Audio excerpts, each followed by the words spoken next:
It's finally here. Week 1 is here. The Thursday night game is in the books, and now it's time for the first Sunday, the inaugural Sunday of the 2022 NFL season. My name is Matt Savoca from Stokastic.com and OddsShopper, and we are bringing you the top bets for Philadelphia and Detroit. A 49-point total. Right now, Philadelphia is favored by 3.5 points, and I'm really focusing in on some player props. I think we got two teams that are changing philosophically, and so I think the books have some things right and some things we can take advantage of. And also, I want you to take advantage of all of these great sign-up offers we've got available for you over on OddsShopper. First of all, you can turn $5 into $200 by signing up over on DraftKings.com, and it doesn't stop over there. At FanDuel Sportsbook, you can also turn $5 into $150. That is the kind of free money you can only take advantage of when you get these special promos. So make sure to get in over there. In the video description below, you can check out both Sportsbook,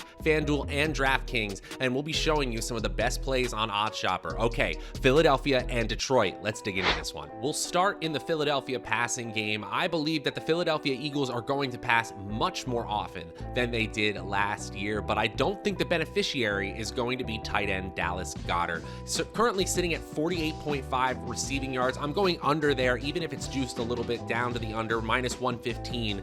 Hurts, his over-under for passing yards on Sunday is 235.5 yards. So this 48.5 receiving yards, that'd be 20% of all the team receiving yards. I think that's too rich, especially with A.J. Brown out there for the Eagles. Brown had 8.1 targets per game in a run-heavy Tennessee offense last year and received a target on 33% of his routes. That's 4th best in the NFL. Goddard was 5th best among tight ends in that same targets per route run rate. But the year 2 leap from Devonta Smith, the fact that you have A.J. Brown on the field, and the fact that they could still run the ball well above average clip means that this is just a little too difficult for me to see happening. Dallas Goedert under 48.5, even with Detroit having a bottom 5 defense. Maybe not as bad this year. This is a plus EV bet for me at minus 115. I'm taking the under 48.5.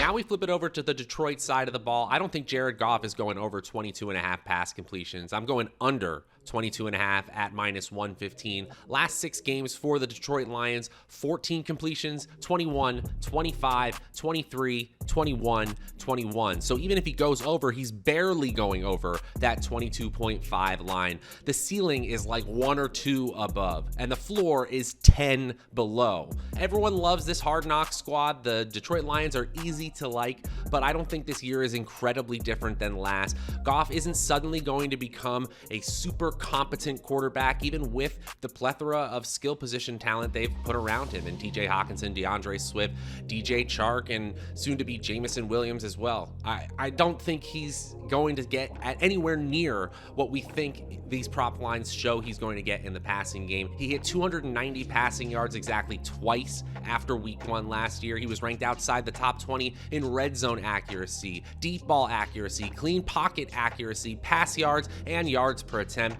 Philly should have an improved secondary to boot this year. It's juiced to the under. I don't care. I'm going under 22.5 completions for Goff. Finally, I'm going back to the Philadelphia side, and I'm taking the over on Miles Sanders rushing prop, 45.5 rushing yards at minus 105.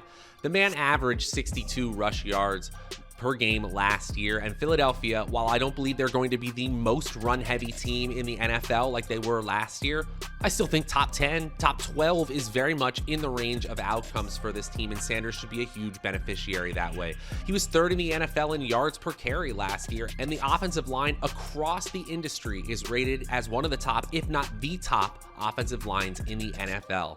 Jalen Hurts has rushing upside as well, of course, but that actually opens up holes for the starting running back, and I think Sanders will be in many advantageous positions. The team does a great job of doing that already. He ranked 13th in the NFL last year in carries with 6 or less defenders in the box. He averaged 5.8 yards per carry on those runs, by the way. That is excellent efficiency. Gainwell and Scott, I think they're being overhyped as secondary options in the backfield, and I think Sanders sees a 60% opportunity share. If he sees that kind of opportunity numbers, he will smash 45.5 rushing yards. I'm going over as my best bet in Philadelphia, Detroit, week 1.